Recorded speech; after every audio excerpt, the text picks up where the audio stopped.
Ainda vale a pena começar a produzir conteúdo sobre cinema em 2025? Como fazer uma crítica de um filme sem ser descritivo demais? E será que a gente vai começar a ver mais filmes chineses por conta da guerra tarifária entre Estados Unidos e China? Essas são algumas das perguntas que vocês me mandaram e que eu vou responder hoje nesse novo vídeo de perguntas e respostas. Então, vamos lá! Gamorinho pergunta, se o Letterboxd te entrevistasse, quais seriam seus 4 filmes favoritos? E Nobody Man diz, você poderia falar dos seus 4 favoritos do Letterboxd? Para quem ainda não conhece, o Letterboxd é uma rede social de fãs de filmes, para você registrar o que você assiste, você dá nota, listar seus filmes favoritos e por aí vai. E o time de social media deles tem bombado bastante porque eles vão nos tapetes vermelhos e perguntam para várias celebridades do cinema quais são os 4 filmes favoritos deles. Isso porque no seu perfil do Letterboxd eles pedem pra você listar os seus 4 filmes favoritos. E assim, é uma resposta clichê, mas a minha lista de filmes favoritos muda praticamente todos os dias. Mas eu tenho sim lá 4 filmes listados, então deixa eu comentar um pouco sobre eles. Obviamente tem A Viagem de Chihiro, no qual eu não vou me alongar muito porque eu já falei desse filme várias vezes, vocês sabem que eu sou muito fã do Miyazaki. Esse é um filme que transformou minha paixão por cinema e é provavelmente o que eu considero o meu filme favorito. Depois tem Monty Python em Busca do Cálice Sagrado, que eu considero o melhor filme de comédia já feito, em especial por conta do absurdismo inovador que eles trouxeram para essa história. Sem contar que ele tem um lugar muito especial no meu coração por ter sido o primeiro filme que eu analisei no primeiro vídeo do Entre Planos aqui, quase 10 anos atrás. Em seguida tem Crepúsculo dos Deuses, do Billy Wilder, que é uma grande obra-prima do cinema noir, e eu tava me tocando, eu acho que eu gosto muito desse filme porque ele mescla muito uma visão crítica sobre Hollywood e ao mesmo tempo apaixonada pelos filmes que podem ser criados lá. E isso traduz bastante a minha relação com o cinema de Hollywood. Lógico, eu cresci apaixonado por cinema graças muito aos filmes de Hollywood, mas também, à medida que eu fui crescendo, estudando mais sobre como opera essa indústria e tudo mais, eu fui desenvolvendo também muitas críticas em relação a Hollywood. E eu fico sempre conciliando essas duas visões. Eu acho que essa conciliação dos opostos sobre como você vê Hollywood está muito bem representado de forma dramática em Crepúsculo dos Deuses. E o último filme listado lá nos meus 4 favoritos atualmente é A Paixão de Joana d'Arc, do Carl Theodor Dreyer, que é pra mim um dos filmes que mais me emocionou na vida inteira. E também é a maior prova de que o cinema mudo ainda é capaz de impactar o público de hoje. Para todo mundo que eu recomendo ver esse filme, as pessoas hoje me falam que depois ficaram muito comovidas, que é sim um filme muito emocionante, apesar de ser um filme mudo. E muito disso é não só graças à direção magistral do Dreyer, mas também à incrível performance da Maria Falconetti, que é uma das atuações mais poderosas da história do cinema. Eu sou apaixonado por esse filme, e sim, tem vídeo dedicado a ele aqui no Entre Planos, vocês podem assistir depois. Dylan Williams. Por que Hayao Miyazaki ficou mais popular do que o seu parceiro Isao Takahata? É uma pergunta bacana porque talvez o próprio Miyazaki deva ficar um pouco estupefato com essa ideia de ele ter sido mais popular que o Takahata, porque o Miyazaki sempre falou do Takahata não só como um dos seus melhores amigos, mas também como um grande mentor, o animador veterano que ensinou muito do que o Miyazaki sabe sobre animação. E foi com o Isao Takahata que o Miyazaki cofundou o estúdio Ghibli.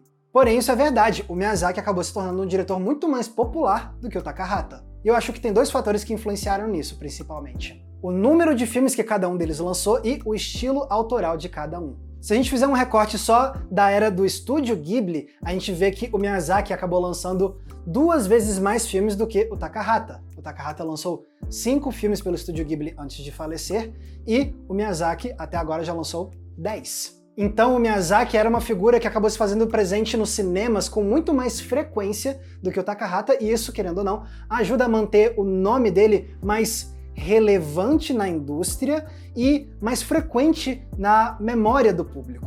Sem contar que por ter um volume maior de filmes lançados do que o Takahata, o Miyazaki acaba tendo estatisticamente mais oportunidades para ter mais sucesso de bilheteria e ficar mais conhecido pelo grande público. E além disso tem o fato de que os filmes do Miyazaki sempre foram mais fáceis de vender para o público infantil em comparação com os filmes do Takahata, em termos de marketing mesmo. Porque os filmes do Miyazaki sempre foram muito consistentes em serem aventuras, muitas vezes de fantasia, divertidas, acessíveis. Também ajudou muito o fato de que esses filmes sempre tinham uma estética que unificava essa obra por conta do estilo, do traço do Miyazaki, a estética autoral dele. Você batia o olho nos personagens e reconhecia que aquele era o design de personagens do Miyazaki. Já os filmes do Takahata, além de serem menos frequentes, eram também muito mais variados entre si. Cada um deles tem um estilo diferente visual, com uma estética própria, traços de personagens diferentes, designs únicos, e tem também as temáticas e os gêneros abordados em cada filme. Os 2 primeiros longas do Takahata no Estúdio Ghibli não eram necessariamente aqueles filmes super divertidos pensando no público infantil. Você tem O Túmulo dos Vagalumes, que é um filme sobre trauma de Segunda Guerra e é um filme pesadíssimo e super triste. Depois você tem Memórias de Ontem, que é muito mais um drama com reflexões sobre a vida adulta. E depois você vê sim o Takahata trazendo filmes que vão pegar mais o público infantil com uma pegada um pouco mais divertida, como Pompoko, ou então Os Meus Vizinhos, os Yamada, até ele finalizar a carreira dele antes de morrer com O Conto da Princesa Kaguya, que é um filme muito poético. Ou seja, pelo menos em termos de marketing, vender essa filmografia tão variada e tão distinta parece um desafio maior do que vender a do Miyazaki, que é uma filmografia com a qual você já está acostumado e meio que você já sabe o que pode esperar disso. O que não significa que os filmes do Takahata não sejam incríveis também, como são os do Miyazaki. Isso tudo que eu tô falando não é uma análise artística em si, mas sim uma análise muito mais em termos mercadológicos. Os filmes do Takahata realmente merecem sim mais atenção e eu tô fazendo uma autocrítica, inclusive, porque eu aqui, ao longo desses anos no Entreplanos, sempre dediquei muito mais conteúdos ao Miyazaki do que ao Takahata. Então quem sabe tá na hora de eu começar a mudar isso e dar mais carinho e atenção para essa filmografia do Takahata. Mila dos Anjos. Com essa onda de remakes que sempre acontece quando um filme antigo quer atingir uma nova audiência, na sua opinião, o material original deve prevalecer ou deve se adaptar ao novo público? Eu não acho que exista uma fórmula correta para como fazer um remake. Eu acho que vai ser de caso a caso. Você tem refilmagens que acabam sendo muito próximas do original, só que fica tão próximo que você sente que foi desperdiçada a oportunidade do filme criar a sua própria identidade, ou então trazer um ponto de vista novo. Foi o caso, por exemplo, na minha opinião, da refilmagem de Psicose feita pelo Gus Van Sant, ao qual eu já dediquei um vídeo inteiro aqui no canal, caso você queira ver em mais detalhes a minha opinião. Já tem outras refilmagens que, nesse esforço de querer fazer algo que converse mais com o público atual, acaba mudando tanto que você perde um pouco daquela essência do que fez o original ser tão marcante. O exemplo mais gritante disso pra mim é o remake do Rei Leão que a Disney fez com a animação ultra realista. É uma mudança estética que quer conversar com o público, porque atualmente o público supostamente não gosta mais de ver animações em 2D, mas nessa de buscar o ultra realismo visual dos animais, você acabou perdendo toda aquela questão da expressividade dos animais que fizeram eles serem tão especiais no original. E o oposto também pode acontecer, refilmagens muito fiéis que acabam sendo muito boas, ou então refilmagens que mudam muito e ainda assim são muito boas também, ou até mesmo melhor que o original. E pra mim, as refilmagens mais interessantes são aquelas que não estão preocupadas demais em ou ser fiel demais ao original, ou pensando demais no que o público de hoje vai gostar ou o que eles querem ouvir. Não, pra mim, as mais interessantes são aquelas que estão mais preocupadas com o seu propósito artístico, com a sua visão própria, e que fazem isso para ter algo novo, algo de diferente para dizer. E dá para fazer isso sendo fiel ou mudando muito o original. Pode ser uma refilmagem que propõe uma nova experiência sensorial em cima do que foi feito antes, como O Enigma de Outro Mundo, do John Carpenter, que pegou aquele filme dos anos 50 e aumentou muito mais o nível gráfico de horror, de violência, de sangue, de grotesco. É uma mudança muito grande, mas que fez a refilmagem ficar ainda melhor. Pode ser uma refilmagem também que traz um novo ponto de vista em relação ao original, como foi o caso de O Homem Invisível, que aproveitou esse conceito para trazer uma visão mais feminista sobre abuso que homens cometem contra mulheres. Pode ser também uma refilmagem que subverte as nossas expectativas em relação ao original. Eu penso no remake de Suspiria. O Suspiria original do Dario Argento ficou muito marcado também pela sua estética muito colorida, de cores saturadas. E aí vem o Luca Guadagnino e faz uma refilmagem que vai numa direção oposta, com uma estética mais de tons terrosos e sóbrios. Mas ainda consegue ser um filme muito aterrador por conta da abordagem de terror corporal, body horror que ele traz para essa refilmagem. E aí condiz com o que foi feito no primeiro, mas ainda assim parece algo novo. Eu penso também no Nasce uma Estrela, do Bradley Cooper, que é a quarta versão que Hollywood produz. Apesar de ainda seguir bastante a história original, ele tem sim algo de diferente, em especial por não fazer a trajetória de ascensão da personagem da Lady Gaga ser tão encantadora quanto as das protagonistas anteriores. Porém, eu acho que tem sim um propósito atrás disso, de trazer um discurso um pouco diferente sobre como a indústria da cultura pop opera nos dias de hoje. Pode ser também uma refilmagem que se distancia do original por conta das assinaturas, da visão autoral do seu diretor, que é o caso de Os Infiltrados, do Scorsese. Uma refilmagem do filme asiático Infernal Affairs, mas que acaba ganhando uma nova vida com toda a bagagem que o Scorsese tem sobre o mundo do crime nos Estados Unidos. E aí dialoga com o original, porém acaba virando um filme muito com a característica do próprio Scorsese. Se você quiser, depois você pode ver um vídeo que eu dediquei só às refilmagens do Scorsese aqui no canal.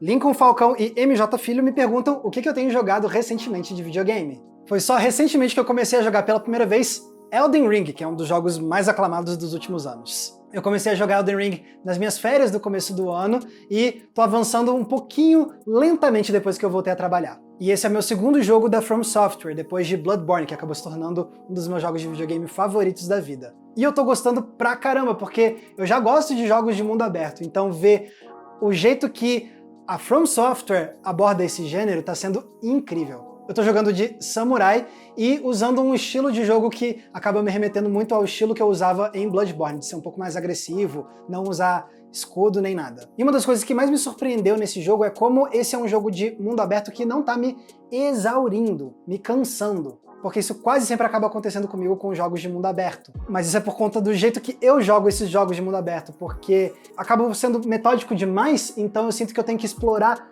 tudo. E muitas vezes eu acabo dando tanta prioridade a fuçar cada cantinho que eu acabo postergando a história principal, as missões principais, e aí quando eu vejo eu tô jogando esse jogo há meses e chega um ponto que eu só canso e aí eu começo a querer correr para finalizar a história. Isso aconteceu principalmente com os dois últimos jogos de mundo aberto de Zelda. Mas isso não tem acontecido com Elden Ring. Sim, eu continuo fazendo isso de querer ser metódico e explorar cada canto, mas eu sinto que esse é um mundo aberto que é grande, mas que não é expansivo o suficiente para me deixar cansado de explorar ele. Ele parece ser um mundo aberto um pouco mais focado, se é que faz sentido. Então eu sinto que eu acabo tendo um equilíbrio muito bom entre explorar e fazer coisas secundárias e sentir a satisfação de que fiz isso, de completei essa área e depois, ok, agora eu vou voltar pra meio que a história principal. Enfim, tô adorando jogar Elden Ring. O único problema é que eu não tô conseguindo jogar com muita frequência, então eu tô avançando muito lentamente. Pra quem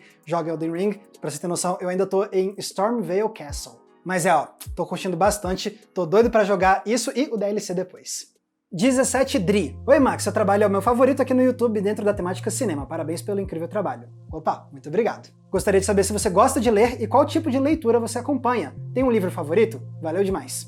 Sim, eu gosto muito de ler, é um dos meus hobbies favoritos. E quem me acompanha há algum tempo sabe que o que eu mais leio são livros de ficção científica e de fantasia. E atualmente eu tô me focando em 3 séries principais. Uma delas é Stormlight Archive, do Brandon Sanderson, que é uma das séries de fantasia mais populares da atualidade, pelo menos nos Estados Unidos, e que tem sim uma base de fãs já bem consolidada aqui no Brasil. É uma série de fantasia épica, com 5 volumes lançados até agora, e eu já li os 2 primeiros. E beleza, eu entendo o hype porque são livros bem divertidos, eu tô gostando sim. Porém, eu não acho também que é essa mega obra-prima que muitos fãs de fantasia têm pintado. Eu gosto muito dos mundos que ele cria, eu gosto do senso épico que ele inventa, mas ao mesmo tempo tem diálogos do Brandon Sanderson que eu ainda não consigo engolir, que me cansam muito. Alguns personagens pra mim são meio insuportáveis. E tudo me parece às vezes planejadinho demais, metódico demais. Só que eu entendo que esse é o estilo do Brandon Sanderson e isso ajuda ele a criar histórias que realmente são diferentes do que estava sendo publicado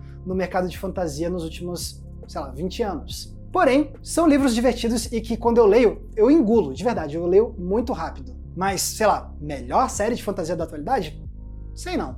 Outra série que eu tô lendo, aí essa é uma mais clássica, que é a da Roda do Tempo, do Robert Jordan, que é uma série gigantesca com 14 ou 15 livros, se eu não me engano, e eu até agora li os 3 primeiros e eu tô gostando bastante, tô me divertindo muito. Tenho minhas críticas também, especialmente a forma como o Robert Jordan escreve as personagens femininas, mas no geral eu sinto que é aquela fantasia épica clássica de um jeito que cria um mundo fascinante e com uns momentos assim de cair o queixo. Tendo dito isso, eu não estou assistindo a série de The Wheel of Time do Prime Video, porque já me falaram que eles já estão meio que puxando para as primeiras temporadas coisas que nos livros acontecem lá na frente. Então, como eu não quero tomar esses spoilers, eu não estou assistindo a série para priorizar os livros. E outra série que eu tinha começado muitos anos atrás e que eu retomei recentemente é a série da Torre Negra do Stephen King, que, se eu não me engano, são 7 ou 8 livros e eu acabei de terminar o terceiro. E essa série eu tô gostando pra caramba, assim, é realmente uma mistura muito única de vários gêneros diferentes que o King domina muito bem e que realmente é uma das séries de fantasia mais únicas que eu já li na vida. Só que essa eu vou acabar demorando pra ler porque eu já vi que tem outros livros do Stephen King que meio que se conectam com a Torre Negra e que é bom você ler caso você queira meio que maximizar o impacto da Torre Negra. Então, essa série eu vou acabar demorando um pouco mais porque eu vou querer sim dar essas desviadas para outros livros do King para ter um contexto ainda mais completo quando eu avançar nos livros da série Torre Negra. E para responder a última pergunta, sim, eu tenho um livro favorito que pode parecer meio batido, mas ele realmente é muito especial para mim, que é 100 Anos de Solidão, do Gabriel Garcia Marques. Justamente porque eu cresci sendo esse fã de fantasia, e aí quando eu fui ler esse livro pela primeira vez, ele me trouxe uma visão completamente diferente do que a fantasia pode ser na literatura. É o tal do realismo mágico, então realmente é muito cativante, é deslumbrante e poético o jeito como o Garcia Marques conseguia misturar esses dramas humanos profundos com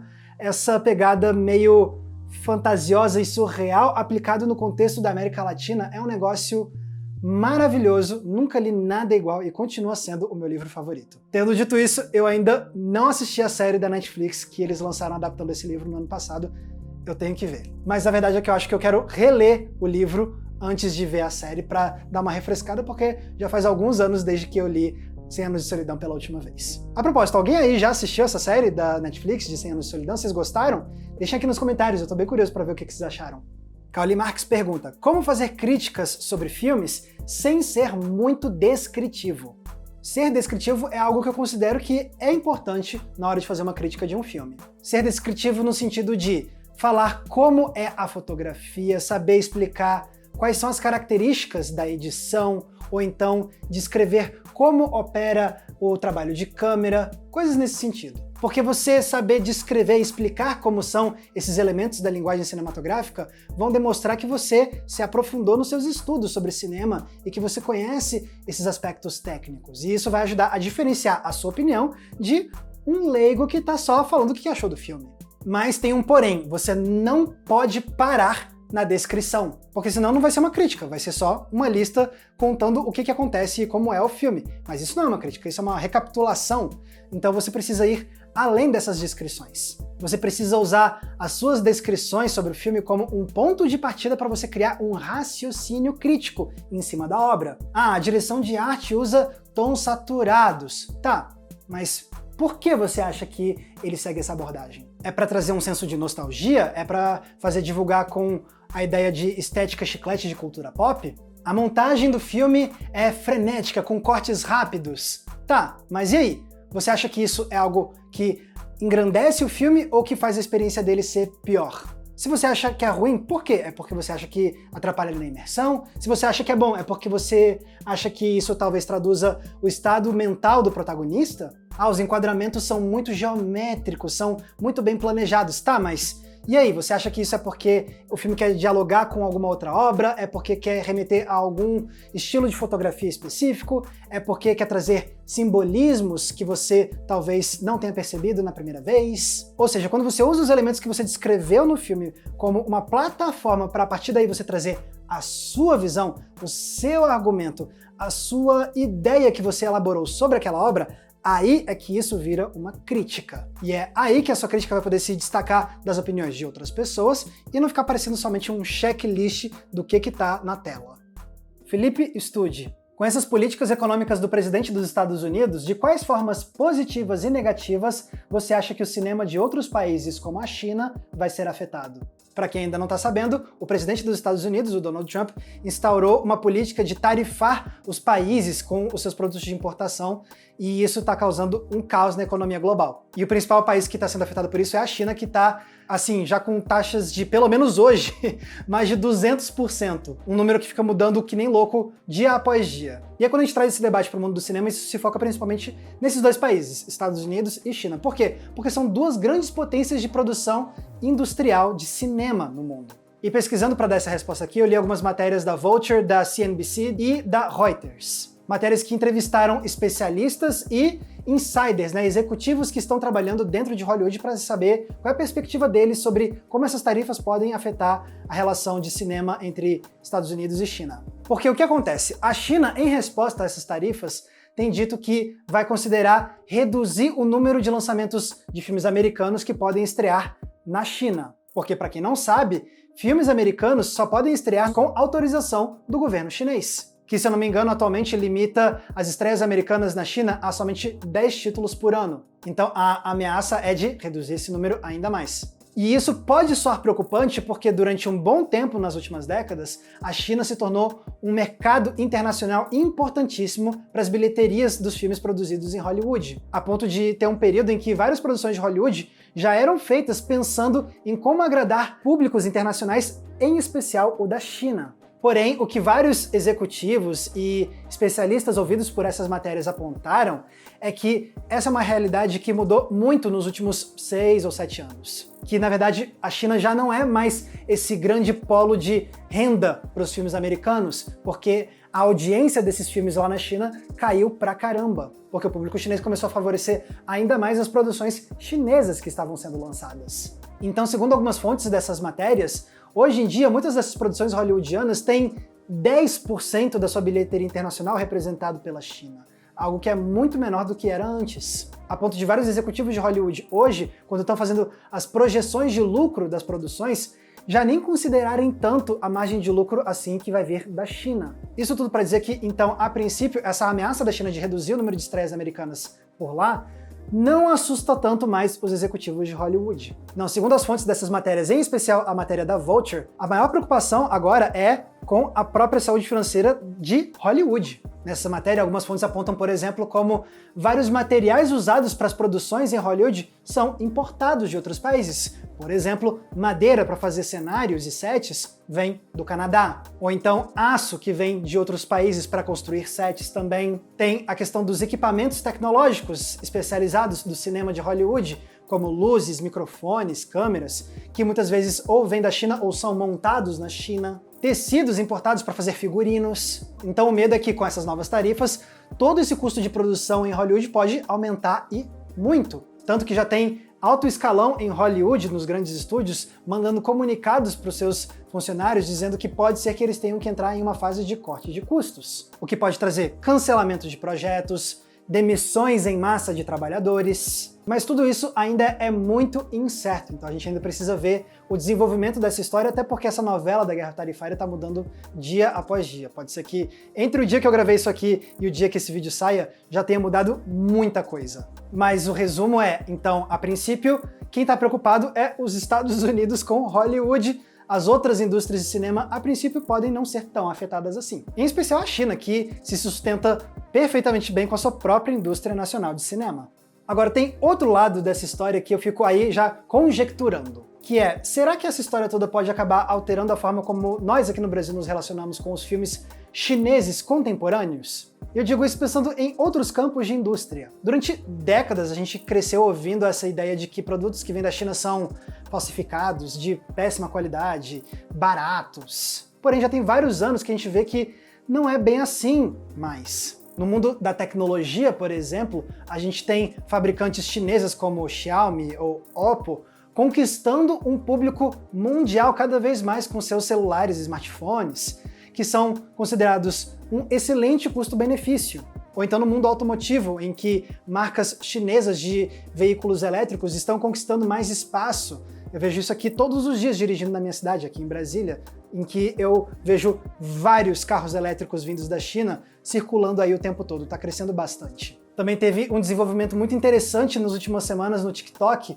com fabricantes chineses de produtos de moda de luxo revelando e expondo como muitos desses produtos de luxo de grifes europeias, americanas, na verdade são criados lá na China, com materiais realmente de qualidade, e eles estão lá expondo que, ó só, você paga isso tudo por esses produtos, mas é só porque a gente manda para lá e eles colocam a logo e pronto. Se você quiser, você pode ter o mesmo produto com a mesma qualidade de material, mas sem a logo, comprando direto daqui, e você vai pagar muito menos. E isso começa a mudar essa ideia de que os produtos que vêm da China são baratos e ruins. Não, estão mostrando que, na verdade, esses produtos podem ser de alta qualidade e com um preço muito mais acessível. Ou seja, começa a se criar essa imagem diferente de que, sim, o que vem da China pode ser muito bom. E aí eu fico pensando, será que isso pode se traduzir também com as produções cinematográficas chinesas? Porque aqui no Brasil, a gente mal dá bola para isso, a gente também mal tem acesso. Esses filmes blockbusters que saem lá na China e que fazem sucesso, mal chegam aos cinemas daqui do Brasil. Quando chegam aqui no Brasil, é por meio de um streaming, sem fazer muito alarde, sem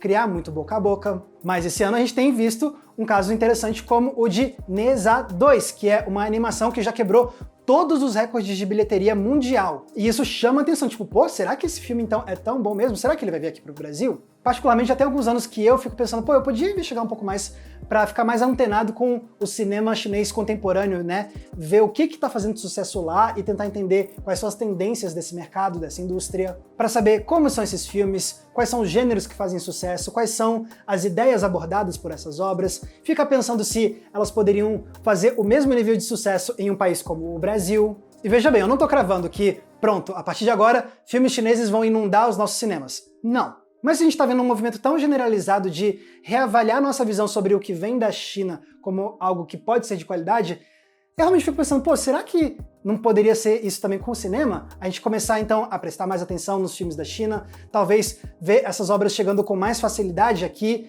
e ter um sucesso muito grande, popular, de uma forma parecida como aconteceu com a cultura pop da Coreia do Sul nos últimos anos, por exemplo? Especialmente se essa guerra tarifária acabar mudando muito a forma como a China se posiciona no mercado global mesmo e começar a se fortalecer ainda mais como uma potência não só industrial, mas também cultural. Eu acharia interessante, sim, a gente começar a ter mais acesso e conhecer mais esse cinema chinês. Aí eu fico pensando, pô, imagina se em breve a gente não vai estar tão empolgado para a estreia do novo Neza, da mesma forma como a gente fica empolgado pro novo filme da Pixar. Eu não acho que é algo que vai acontecer tão cedo, mas eu não descartaria isso acabar virando uma possibilidade no futuro relativamente próximo. E só sei que agora, mais do que nunca, eu tô ainda mais curioso para saber o que está sendo produzido hoje em dia lá na China. A Gabrielzinho. Qual sua expectativa para o cinema brasileiro esse ano, 2026 e 2027? Com o cinema brasileiro é sempre um pouco mais difícil de saber quando as coisas vão estrear, mas eu vou comentar alguns títulos nacionais que estão programados para chegar aos cinemas agora em 2025 e para os quais eu tô bem ansioso. Salomé, de André Antônio, que foi o filme que venceu o Festival de Brasília no ano passado e que eu não pude ver naquela ocasião. Pelo que eu li da sinopse sobre uma modelo que vai sendo meio que introduzida num mundo que parece meio que ser um culto, meio secreto, é uma sinopse que me pega muito, tô muito curioso pra ver. Tem também O Agente Secreto, que é o novo filme do Kleber Mendonça Filho, o diretor de Aquários, Bacurau, O Som ao Redor, Retratos Fantasmas, e que vai contar com o Wagner Moura estrelando. O Wagner Moura voltando para as produções nacionais depois de passar os últimos anos focado mais em Hollywood.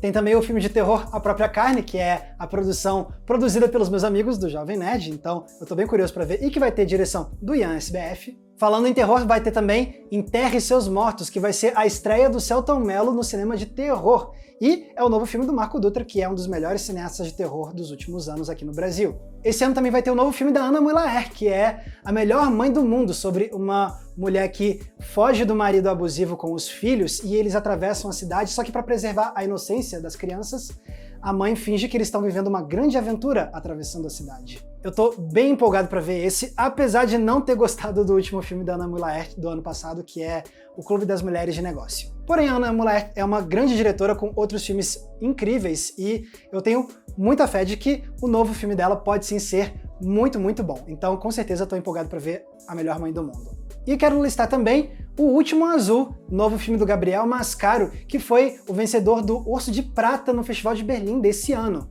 Nesse filme a gente vai ver um Brasil meio distópico, onde o governo manda os idosos para passarem os seus últimos anos de vida em colônias. E aí a gente vê a protagonista, que é uma senhora de 77 anos, que decide fazer uma viagem pelos rios da Amazônia antes de ser mandada para essa colônia. E essa é uma viagem que vai mudar a vida dela. É um filme que já tem chamado a atenção no cenário internacional e que tem potencial de ser um dos principais lançamentos nacionais esse ano. Então eu tô muito curioso para ver O Último Azul. João Felipe, qual a sua opinião sobre o Tela Brasil? Seria a melhor solução para a democratização do cinema brasileiro, tanto em relação ao acesso do público, quanto em distribuição para os pequenos produtores?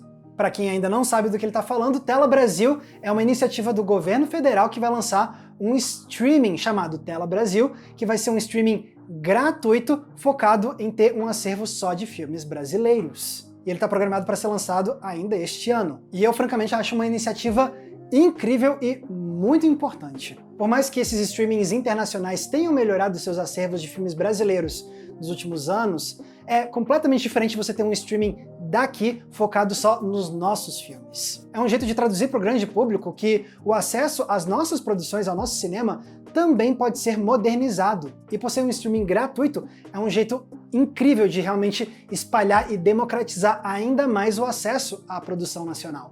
Vai ser muito mais fácil você falar, pô, tem tal filme que acabou de entrar no Telebrasil, tá fácil, é de graça, vai lá assistir, tá na internet, na sua casa. E isso pode realmente fazer mais gente descobrir produções contemporâneas, clássicos brasileiros e ajudar, quem sabe, a fazer o brasileiro voltar a se apaixonar cada vez mais pela nossa produção. Tendo dito isso, eu não acho que deve parar por aí. Isso não é a grande salvação, a grande solução. Isso é uma etapa que é importante e que precisa ser feita, mas não é a única. Porque a nossa experiência com o cinema ainda não está resumida somente ao streaming, às coisas que a gente pode ver pela internet em casa. Também tem o outro lado, que é as salas de cinema. E é por isso que é tão importante a gente ter políticas de cota de tela para cinema nacional nas salas de cinema, para garantir que as nossas produções não vão ser soterradas por produções de Hollywood, para que elas possam respirar, passar mais tempo nos cinemas, para que mais público possa começar a criar o hábito de ir ver essas produções nacionais na sala. Isso também é uma forma de ajudar a ter mais acesso a essas produções. Quantos filmes nacionais acabam estreando e depois de uma semana saem de cartaz, porque muita gente nem soube que eles saíram, e aí a bilheteria foi baixa e aí não consegue sustentar uma semana extra nas salas de cinema? E aí, com uma política nacional que ajuda a proteger essas produções nacionais, você também ajuda a facilitar esse acesso aos nossos filmes. Então, com o streaming do Tela Brasil e com essas políticas de cota de tela, aí sim você começa a ter um cenário muito mais saudável para a nossa relação com o nosso cinema e para a produção nacional. E é um futuro pelo qual eu estou muito ansioso. Daniel Castro, você acha que existe filme filosófico como se fosse um tipo à parte entre tantos outros? Que filmes, por exemplo, você colocaria nessa categoria? Eu não acho que dá para considerar filme filosófico como uma categoria à parte, como a gente usa os gêneros cinematográficos. Pode ser até um adjetivo para você descrever certos filmes, mas não dá para usar como uma categoria que você consegue identificar imediatamente, como acontece com os gêneros. Especialmente porque eu acho que a gente consegue extrair reflexões filosóficas de todo tipo de filme. Se a gente fala de filme filosófico, como as pessoas podem pensar, por exemplo, em 2001, Uma Odisseia no Espaço, Solaris, que são obras que vão falar sobre a natureza humana, o posicionamento da humanidade e o papel da humanidade no universo. Ou seja, obras que vão ativamente ir atrás desses questionamentos sobre a humanidade, sobre a existência, questões metafísicas. Mas quantas vezes já não foi dito nos últimos anos, por exemplo, que um filme como Fuga das Galinhas é um ótimo ponto de partida para a gente filosofar sobre exploração do trabalhador, revolução trabalhista, ou um filme como Matrix, que é um clássico do cinema de ação, mas que também ficou muito famoso e aclamado por conta das suas questões filosóficas sobre a natureza da realidade. E assim a gente vai conseguir encontrar obras que despertam debates filosóficos interessantíssimos vindo do terror, da comédia, dos filmes infantis, de filmes de ficção científica, de fantasia, de dramas, obviamente. Enfim, qualquer um desses lugares pode dar origem a filmes que a gente pode considerar, de certa forma, filosóficos. Então eu não gosto muito de pensar que talvez filmes filosóficos possam ser uma categoria à parte, porque pode passar a impressão de que somente algumas obras podem ser descritas assim e outras não podem ter acesso a esse clube. Em vez disso, eu acho muito mais instigante procurar a filosofia em todo tipo de filme que existe. Luan Silva, você acha que ainda vale a pena criar conteúdo sobre cinema em 2025? E como é a sua experiência nesse sentido? Acho que depende do que você quer dizer quando você diz vale a pena. Se você está falando em expressar as suas ideias sobre cinema na internet, criando conteúdos, sim, sempre vai valer a pena. Porque é importante que o debate sobre filme seja plural, então se mais pessoas estão entrando no mundo da criação de conteúdo sobre cinema em 2025, isso abre portas para que a gente tenha mais perspectivas variadas, de gente de origens diferentes, de etnias diferentes, de passados culturais diferentes. Então agora é sempre um bom momento para novas pessoas entrarem nesse campo, porque é isso, a gente precisa ir renovando as pessoas que falam sobre cinema também. Agora, se você está perguntando se vale a pena em termos de será que eu consigo transformar isso num emprego para eu ganhar dinheiro com isso? Aí a abordagem é diferente. Porque aí a gente não está falando só da parte de expressão de ideias, a gente está falando também de algo que mexe com o seu ganha-pão, com o seu dinheiro, com a sua habilidade de pagar suas contas, mexe com trabalho mesmo.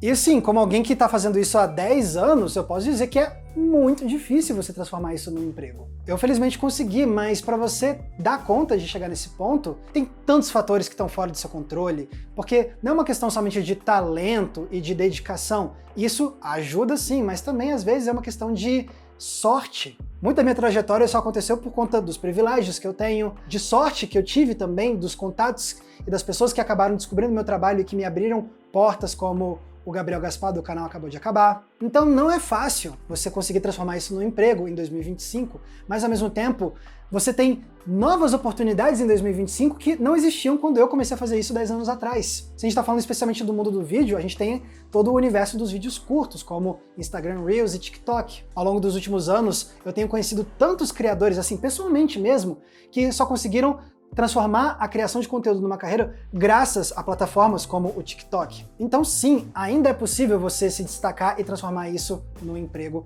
em 2025. Lógico, você precisa saber navegar nesse mundo e ir aprendendo, saber se adaptar às mudanças das plataformas de redes sociais, porque esse jogo de cintura é importante também. E isso pode te ajudar a criar uma carreira em cima disso.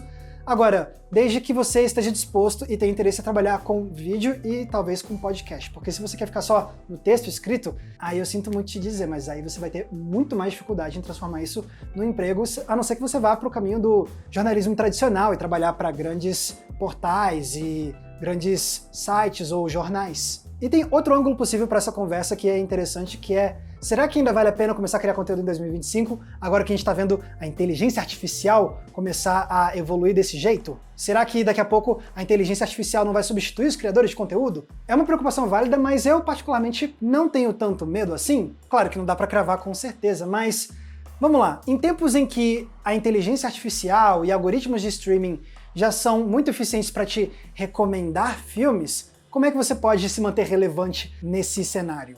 É você trazendo a sua visão única, a sua perspectiva humana e crítica que só você consegue trazer, que nenhuma inteligência artificial e nenhum algoritmo vai conseguir replicar. Uma inteligência artificial pode até gerar um texto que parece uma crítica, mas nunca vai ser uma crítica de verdade, porque não foi criado por alguém que teve experiência de vida, que tem uma história, que explorou o mundo, que tem os seus traumas, as suas felicidades, as suas memórias, o seu viés, as suas experiências culturais. Uma inteligência artificial nunca vai conseguir replicar isso, então a crítica humana ainda vai ter espaço. Então, em tempos de inteligência artificial, eu acho que criadores de conteúdo de cinema que vão conseguir se manter vão ser aqueles que justamente não vão parecer só aqueles que estão te recomendando filmes como uma inteligência artificial ou um algoritmo consegue fazer. Não, vão ser aqueles que vão conseguir ir além disso e demonstrar: olha só, vale a pena você continuar me acompanhando porque eu tô trazendo algo que é meu, baseado nos meus estudos, na minha vivência e que nenhuma inteligência artificial ou algoritmo consegue trazer para você. É assim que eu enxergo essa questão, pelo menos.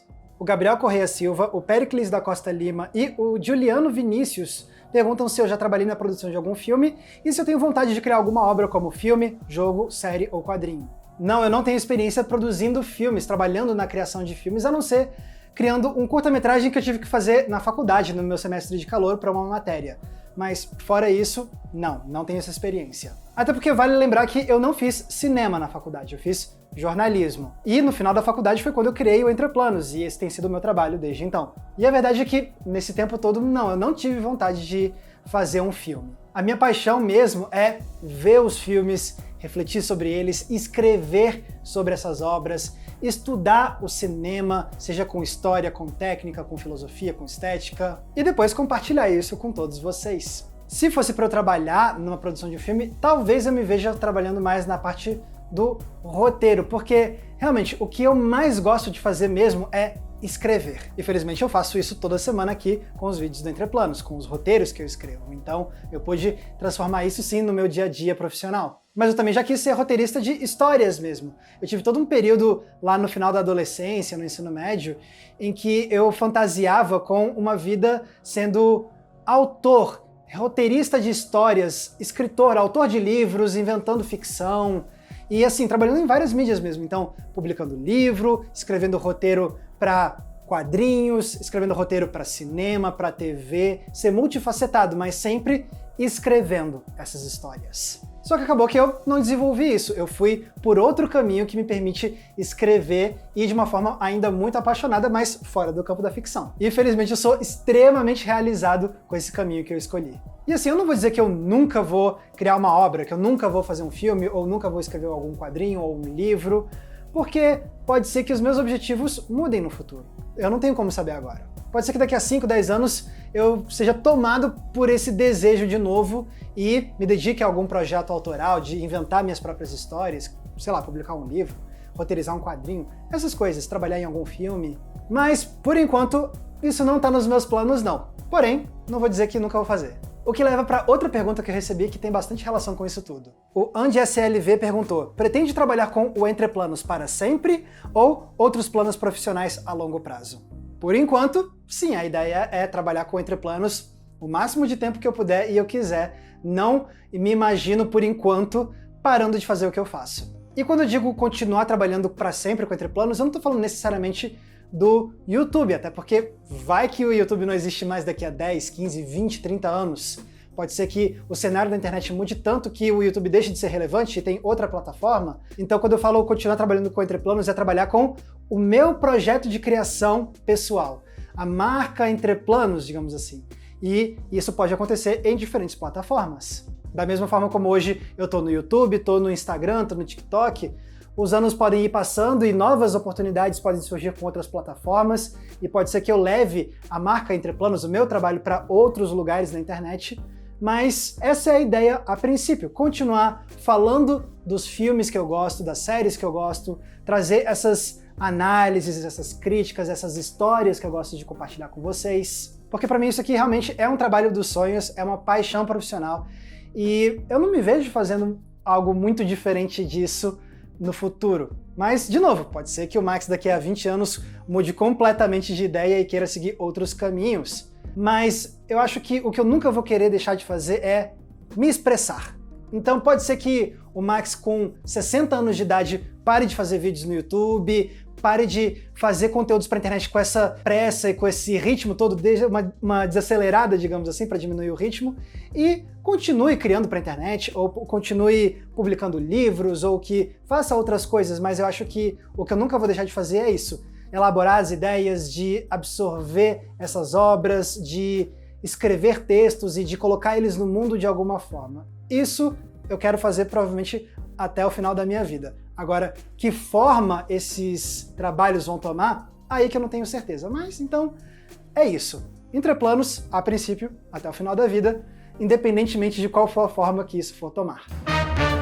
Galera, muito obrigado a todo mundo que me mandou perguntas. Vocês sempre me mandam dúvidas muito instigantes, muito empolgantes de responder. E se eu não respondi a sua pergunta, não desanime, pode ser que no próximo eu responda. E pessoal, se vocês querem ajudar a manter o Entreplanos no ar, vocês têm algumas opções. A primeira delas é o botão de valeu demais que tá aqui embaixo, porque ele é tipo uma gorjeta que você deixa pra gente nesse vídeo aqui. Mas se quiser ajudar com um valor mensal, você pode entrar na nossa comunidade de apoiadores do Entreplanos no Apoia-se e ganhar acesso a conteúdos e eventos exclusivos. Tem recomendação de filme toda semana no inbox do seu e-mail, grupo fechado, lives exclusivas e também o nosso Cineclube Entreplanos para a gente debater um filme por mês juntos via videoconferência. Para ter acesso a isso tudo e fazer parte dessa comunidade, é só clicar no link que está aqui embaixo na descrição. Lembrando também que se quiserem me acompanhar nas redes sociais é muito fácil, basta me procurarem usando os nomes que estão aparecendo aqui embaixo de mim. Mais uma vez, muito obrigado pela audiência, um abraço e até a próxima sessão.